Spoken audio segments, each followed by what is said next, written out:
Lauren from Passion Fit Coaching, and Lydia and I thought ahead of Swansea 70.3 coming up next weekend, we'd give you some of our top tips ahead of the race so that you can enjoy it and have your best day. So we're going to start off with some of my swim top tips, and I have got 4 tips for you today. So the first is to focus on swimming well in the race. So try not to focus on just swimming hard or swimming fast, try to focus on swimming well. Swimming is all about technique, so try to make that your primary focus. That is more likely to result in you having a better executed swim. So number 1, focus on swimming well, not swimming hard or fast.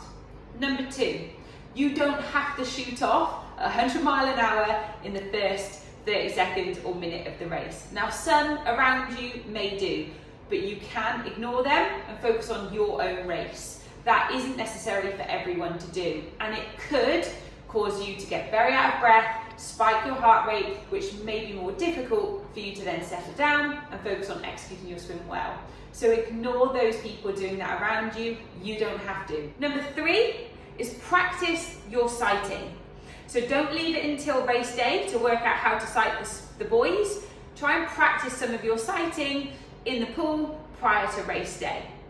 You'll be surprised how much that might help you stay on course and not swim any extra distance than you need to. And my 4th and final tip is actually the positioning of your timing chip. If you can, just tuck it underneath the leg of your wetsuit rather than over the top. Makes it much easier to take your wetsuit off in transition and not risk ripping your timing chip off or losing it. Plus, it'll add a little bit of extra protection to it in the swim so it doesn't get ripped off either. So, focus on swimming well, not swimming hard. You don't need to shoot off crazy hard at the beginning. If other people do, try to ignore them and focus on your own race. Practice some sighting ahead of race day to make sure you swim nice and straight. And if you can, just tuck your timing chip underneath the leg of your wetsuit. Okay, so I'm going to give you a few bike top tips. So the first one, and probably one of the most common questions, is what do I do if I get a mechanical? Best piece of advice is firstly just don't panic. Just stop, take a moment. I'll actually take on a little bit of nutrition or your drink, compose yourself, and then think about what you're going to do next. Having got the right kit and equipment, so making sure you have your spares for if you get a puncture, a little Allen key, cable ties, and even electrical tape, having that combination of kit can probably get you out of most situations. If you find that it's worse than you, totally irreparable, then you will have people around that can help. These have to be on-course supported mechanics.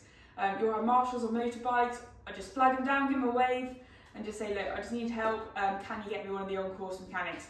Make sure, and this is really important, you don't accept outside assistance. That is a violation of the rules. So the first thing, if you get a mechanical, don't panic. Make sure you've got your right kit and equipment. That's the sort of thing leading up to a race you can prep for. Second top tip is, how do I carry all of my race nutrition?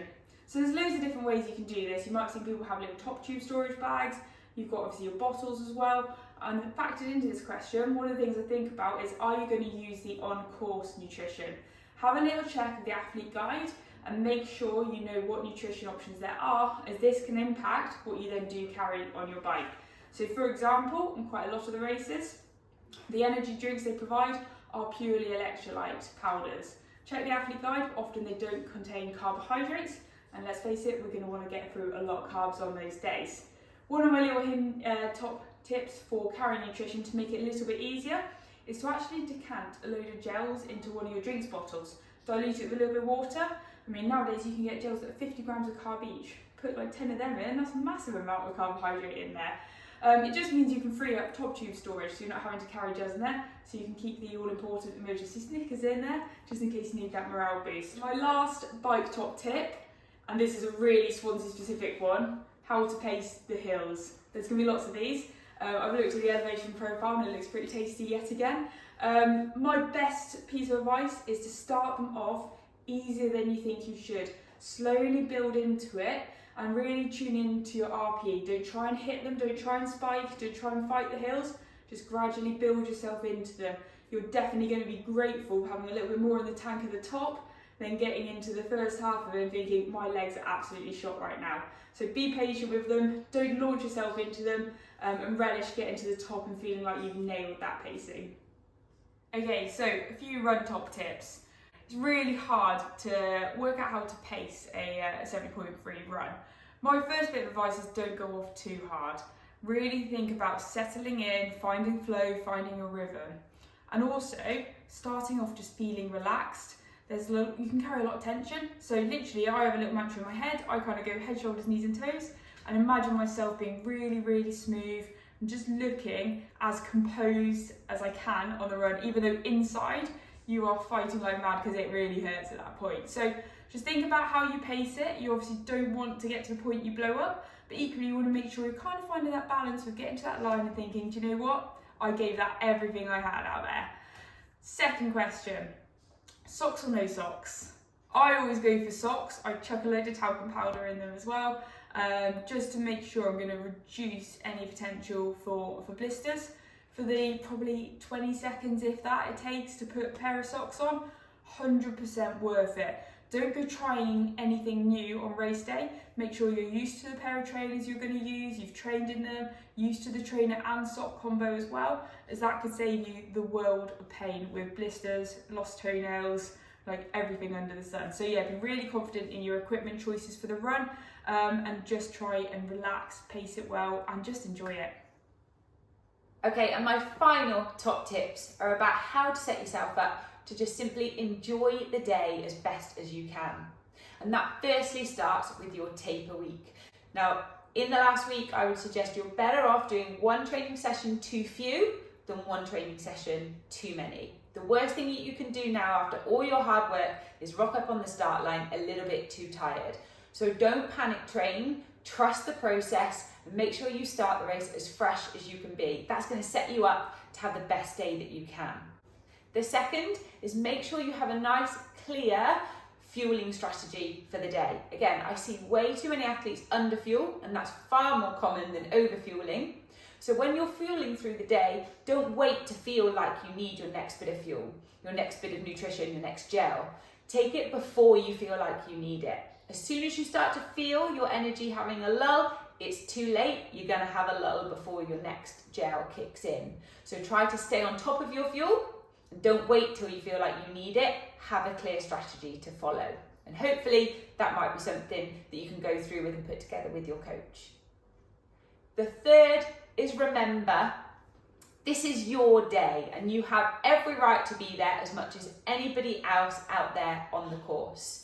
You've earned the right to be there, and it's your day to showcase all of the hard work and all of the training you've put into place from whatever your start point is. And even if the day doesn't go exactly as you might have planned or might have initially wanted to, doesn't mean you can't still create some wonderful memories of that day. And trust me, in my experience, personally, and any athlete I've ever worked with, you're almost certainly more likely to remember the memories from the day and how much you enjoyed it far more than you're going to remember what time splits you did. So no matter how the day's going, you can still control engaging with everyone else out there on the course, give the other athletes some words of encouragement, a well done, thank the spectators and the marshals out there on the course, and really deliberately show them your appreciation. There's lots of people that would no doubt love to be in the position you're in on race day, and just being able to be on that start line. So remember that too. Make sure you say hi to people. Go and interact with the rest of the triathlon community. There's some wonderful people out there, and we'll be there as well. I'm going to be racing, so I'll be on the start line.